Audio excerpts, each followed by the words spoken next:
Hey guys, welcome back to this channel. So as you may have seen in the news, El Salvador supposedly has discovered $3 trillion worth of gold deposits. Now this reminds me of an interesting thing that happened a long time ago beyond living memory, and that was when a man called Mansa Musa, I think he was originally from Mali or West Africa, and he had accrued huge amounts of gold to the tune of what would today be worth $400 billion. And he did so, I think, through like the salt mining tax in his kingdom. He also mined it like crazy. And you know, if you're a 16th century West African warlord, all around you is sand and dirt, slaves. You know, there's only so many things you can do with $400 billion worth of gold. So naturally, he went on a spending spree, and he went across Africa, and went over through to Egypt, and every country that he passed by, essentially, their economy was wrecked because he just passed out so much gold. He was essentially just throwing it up into the air, beggars just taking it. Now everyone's gold rich. And now if everyone's rich, is anyone truly rich? If everyone's suddenly got an ounce of gold, or a kilogram of gold, if everyone had access to that, would you be able to buy as much bread as you wanted? Could you buy as much salt as you wanted? You couldn't. The price of everything would go up. So what happened was, as Mansa Musa went through, he just kept on giving away gold. He bought things that inflated prices. He got whatever he wanted. He was fine. But everyone that had gold before him, they got wrecked, and their gold was eventually worth nothing. And this person came in and wrecked the fortunes of many people, including kings. So what's interesting here is we've got a situation where El Salvador's Nayib Bukele, who's a Bitcoin bug, he's already made it clear about what he plans to do with the Bitcoin. Now, Nayib, I love him. The reality, he's pretty much a dictator from all intents and purposes.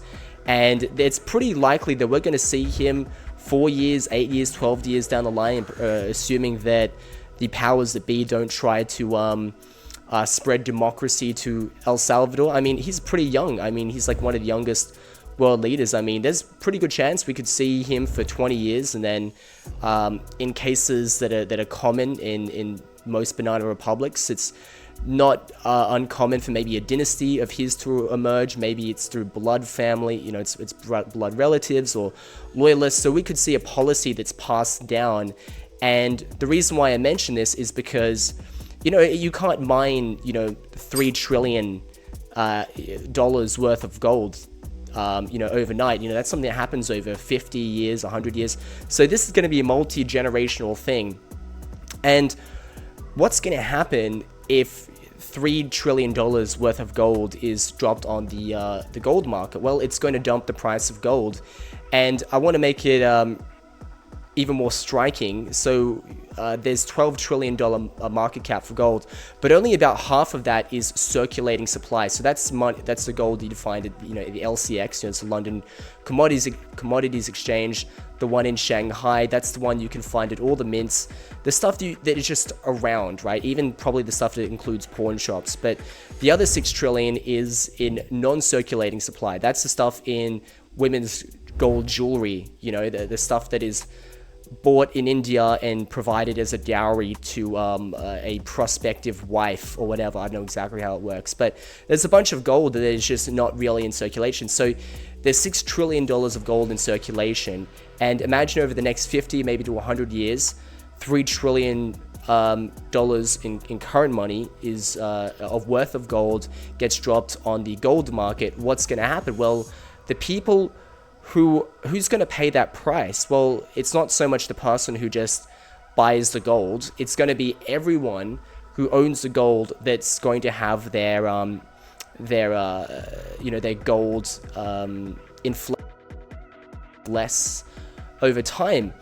And the irony is that this is what gold was meant to be a hedge against. It was supposed to be a hedge against fiat currency that does the same thing, but in a more extreme level. So where do you think Nayib Bukele is going to put all of that money? What has he actually said himself?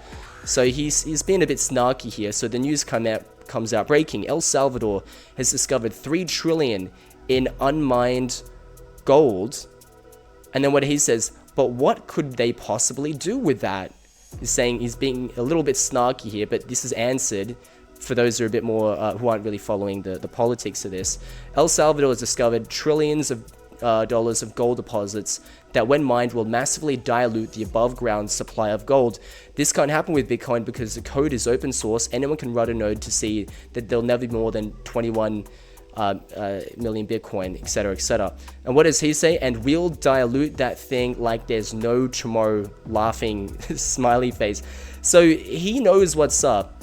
He knows that what is the point of dumping trillions of dollars of gold onto the market just for it to, what exactly do you think that they would do with such a high amount of gold? I mean, first, how are there going to be that many buyers that will buy it at market price? So let's just say if all of that gold was hauled to the surface this instance, how are they going to monetize that? I mean, how are they going to be able to get the price at the market price there is right now without huge amounts of slippage?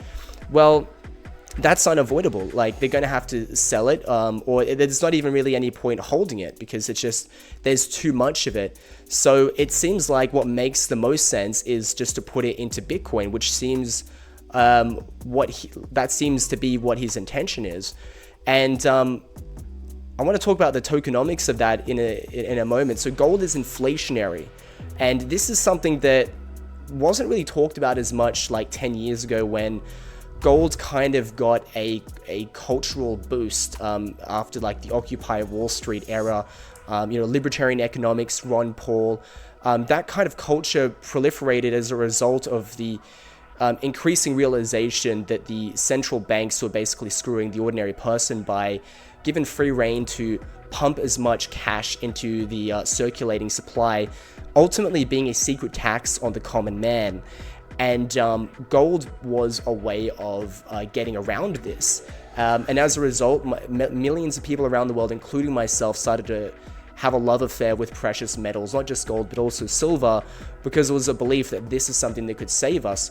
And the thing is, there was really nothing wrong with precious metals. The only problem with precious metals now is simply that Bitcoin exists. And the problem with that is that Bitcoin does everything that gold does, but better. So the thing is that gold does not necessarily solve the problem of inflation. It's just a better solution to fiat currency, which is backed by nothing and can be generated out of thin air. With gold, you at least have to invest a lot of time and money to extract the gold, to purify it.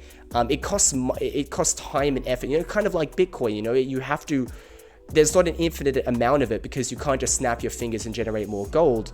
But the reality is there is more gold that exists out there, and in the reality, it's an endless supply. So let's just have a look at gold production over time. Since 1681, we've sat at around, 6 tons? There was about 6 metric tons per year, for, 10 years, and that slowly moved up to 8 tons, 15 tons, it's slowly going up. But, before industrialization, there's only so much you can do with pickaxes, manpower, donkey and horse, cart and wagon. You can only do so much with that. So maybe back then it was an acceptable amount of inflation. And I think the argument for inflation from gold bugs and even people owning fiat was they had a point. So there were times when inflation was a somewhat of a necessary evil because the opposite of deflation historically has a bad precedent. So I'll give you another historical precedent for this. So a good example is when during the Opium Wars, originally all this tea was going over to Great Britain in exchange for silver, and then there was a great loss of silver in Great Britain, and the prices of everything went down simply because people were holding silver because the value went up because there was less and less of it. So sure, the cost of things went down, but it was for a bad reason. It's just because there was less liquidity, and as a result that had a detrimental impact on the economy, because things are supposed to be fluid in the economy. People are supposed to be buying and selling stuff. You're not supposed to necessarily be making money just by hoarding an asset simply because the supply is going down. So Great Britain flipped the script by sending opium to China, and China would send silver back, and then the reverse thing started happening in China, where the cost of things started going down, but only because there was less silver going in circulation, and that caused a lot of economic problems. So it can't be said that, you know, all inflation is bad. You know, think about it like also like if there's more people in the world and there's more economic activity, there just needs to be more silver or more gold in circulation, so more people have access to it, so there's more velocity in the economy, people can actually trade these things more. So that could be an argument why, you know, a bit of extra gold, you know, 6 tons worth of production every year could be seen as a good thing. But there's a few problems with this deal. This doesn't really take into account for massive industrialization, particularly when it comes to the production of gold. So we went from mining 6 metric tons worth of gold back in the 17th century, and then we went from oxen cart to automobiles, trains. We've been able to scour the earth for gold, you know, because we've got more access to the earth now, because we can travel different places in the earth. We've got bulldozers, we've got cranes, we have the ability to mine anything we want more effectively now, and the technology for mining has only increased over time. The ability to purify metals that would have been considered too coarse, that's become better. You know, the ability to find new gold deposits. We've got all kinds of sonar technology, that we can use underground to find different places. Apparently we can just mine deeper into the Earth's mantle. Before, how far could you dig into the Earth's crust just with a pickaxe? Now we've got huge drills, boreholes that just go down into Earth's depth. So there's no telling how much gold can be extracted, and is it clear that we really need that much more gold, especially like in the day and age where fiat is unfortunately still ruling as king. People don't use gold besides just to as a store of value. If people still actually required gold to buy their groceries and stuff like that, maybe there'd be more need for demand for new gold being mined. But considering that's not the case, all the new gold that's being mined, it's just ultimately going to be hoarded, and it's just going to affect the people that are holding on to this gold. So let's look at that, and let's also look at some of the more, let's get into this further. World map of gold deposits. You can see just how many places in the world where gold would have been mined. Before, this would have been a localized thing. So let's just say if you were living in some country in Europe, how many gold mining operations do you think would be in that one country? Maybe there's no gold mining operations, maybe it has to come from some other country, and they've only got one. But we live in an internationalized world, so there's countries where they've got tons of gold deposits, but no one lives there, and then that just goes onto the international market. I mean, if you look at all these dots, it looks like at least 50%, probably more, of all the countries in the world have gold deposits, and they're all being extracted with remarkable efficiency, and we're just going to find more and more and more of these. And then I want to take you to a hypothetical that it shouldn't be considered too extreme, but how long is it until we start going to Mars, till we start getting colonies on the moon, mining asteroids? It's not that wild to think that we could do that this century alone, considering how fast things are going. I don't know if it's exactly going to be this century, but when we start mining on asteroids, all the things that we consider rare, everything from diamonds to gold to platinum, all of these things will be found in such extraordinary abundance that it's going to just devastate those people that are holding on to these things as just a store of value. Giant asteroid has gold worth 700 quintillion, but it won't make us richer. I mean, yeah, it won't make us richer because not everyone can be a billionaire. I mean, if all of that money was distributed amongst every single person on Earth, no one would actually get richer. It's not like everyone's going to have access to more bread. They're not going to have, their school debts aren't going to be paid off. If everyone gets richer, then no one gets richer. So that's how it works. So it's different with Bitcoin because it doesn't matter if we mine more, if there are more Bitcoin miners. It doesn't matter if Bitcoin mining becomes more efficient. You can only mine a certain amount of Bitcoin every time a new block is created, and that number is just going to keep going down and down and down until there isn't any more Bitcoin to be mined, and it's going to be 100% deflationary. And furthermore, you've got to think about all the random people holding Bitcoin in their wallets who just, they die and, they don't, that Bitcoin isn't transmitted to someone else. All the people that lose their Bitcoin because they lost their seed phrase. Things just happen over time.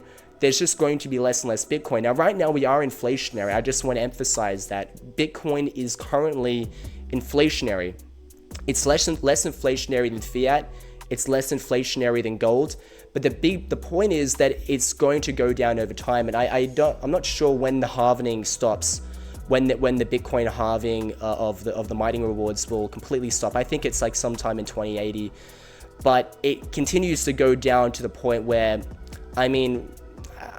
someone needs to correct me on this, but there's only 21 million of Bitcoin in existence, and how much of that is already being mined? 94% of it, I guess, and that number is going to become less and less and less and less until, sure, there is a halving event every 4 years. By then it's like, there's only like 2% or 3% of the supply left. Like, when is that? That's not really going to matter that much. So yeah, the more what else did I want to mention here? I want to show you this guy here because you're gonna have a good laugh at this. So I want to talk a bit about like what allowing Bitcoin to become legal tender to El Salvador has become. So I've got this video that was made 3 years ago, and it was made by this gold boomer named Steve Hank, and he was talking about how legalizing Bitcoin will completely collapse El Salvador's economy. You actually made a tweet about this. You said, El Salvador President Nayib Bukele claims it's cheaper to send remittances via Bitcoin to ELSL than by traditional alternatives. This is a big lie. To send $200 via Western Union, where MoneyGram costs 0 to 4% to cash out Bitcoin, at an ATM in ELSL, it costs 8% on average. I hope this isn't too off topic to you, but I promise it's related. So one of the concerns that I think a lot of gold bugs would have had, everyone from Peter Schiff and all that, is that when Bitcoin becomes legal tender in a country, it's going to do all kinds of terrible things to them. This guy's argument is that, for instance, if you want to send $200 via Western Union or MoneyGram, it costs 0 to 4%. To cash out a Bitcoin ATM, it's 8%, right? So the cost of doing normal transactions goes up dramatically. I want to be fair to him. He made a few other arguments. I'm not going to go into all of them, but I just want to talk about this one particular thing. Well, as we can see, 3 years later, El Salvador is actually running a pretty efficient economy with Bitcoin. Not everybody uses it, but I don't know what the figures were. Like, at least 30% of people are using it on a regular basis. So what he mentions about the Bitcoin ATMs, I think that would have been at the time, but I think the idea is that because it's now legal tender, and there are all these laws that facilitate Bitcoin transactions, the more Bitcoin ATMs there would be, the more Bitcoin companies that provide ATMs there would be, and when the more competition is provided, then that number would go down from 8% to 6%, 5%, and it's pretty low now from what I understand. But the big thing is a lot of people are onboarding through traditional measures. So they would use like in a crypto exchange, then they'd send their funds to like a Bitcoin Lightning wallet, and then they're just sending funds through Bitcoin Lightning. And Bitcoin Lightning has like practically no transaction fees, and if there are, they're certainly cheaper than like Visa and stuff like that. So it's become a very cheap way of doing it, and you can buy a coffee with Bitcoin, you can buy ordinary things with Bitcoin, you can buy a house in Bitcoin, you can do practically anything you want. I don't think El Salvador has reached total Bitcoinization, but the point that I want to make is that Bitcoin has come to the point where we've got our first prototype. You know, we start off with a small country, and you know, we've got enough people being able to live completely within Bitcoin, proving that, you know, the world isn't going to end if we allow this to happen. And I think it's a pretty good thing. And just on one final note, I want to just go back to this chart just to show you that, imagine this was a shitcoin that you were interested in buying, and this was the was on Pump.fun, and you were looking at the tokenomics. You were looking at like when the you know, like how many coins are going to be released, because a bunch of tokens will do things like, you know, right now, like the circulating supply is only 30% of the amount of tokens in existence, but like, you know, the other 70% is going to be released over time, over the next like 3 or 4 years, right? So it's kind of like a long-term rug. So it seems like it's not a bad amount of circulating supply, but as time goes on, the more and more supply that's going to be released, and often these tend to be owned by like people that got in early, like, you know, like angel investors, or, you know, it went to pre-sale, and then over time they get to dump on retail. So you can imagine that being a similar situation to this. In the beginning, like, there's a little bit of inflation, but then over time the amount that goes onto the open market just goes up and up and up and up and up. And this isn't necessarily fair. This isn't going to ordinary people. This isn't going into, you know, the people staking or believing in this coin. It's not being fairly distributed. It's ultimately going to who? It's going to the big miners. It's going to these big distributors. It's going to the people who are directly involved in this industry. So it's ultimately a top-down industry. It doesn't really benefit anyone. And I want to contrast that with Bitcoin. So obviously, you know, Bitcoin, you know, new Bitcoin that's mined goes into the hands of miners and stuff like that. But it's not necessarily like a cabal or anything like that. Technically anybody could get into Bitcoin mining. So I would say it's a very different thing. So thanks a lot for watching my video, guys. If you like this channel, make sure to subscribe. And if you want to buy cryptocurrency without the use of KYC, then you can use my referral links in the description down below for local CoinSwap and HODL. These are two exchanges where you can use different kinds of payment methods, from TransferWise, Revolut, Payoneer, etc. So you can buy and sell cryptocurrency without KYC. And what's good is that usually you can't use things outside of like a bank transfer to buy Bitcoin on like Binance or Bybit. Centralized exchanges, you can only use like Apple Pay at most, or, you know, bank transfer to buy Bitcoin. But on local CoinSwap, local CoinSwap or HODL, you can use pretty much any payment method that you want. So make sure to check that out, and I'll see you in the next video.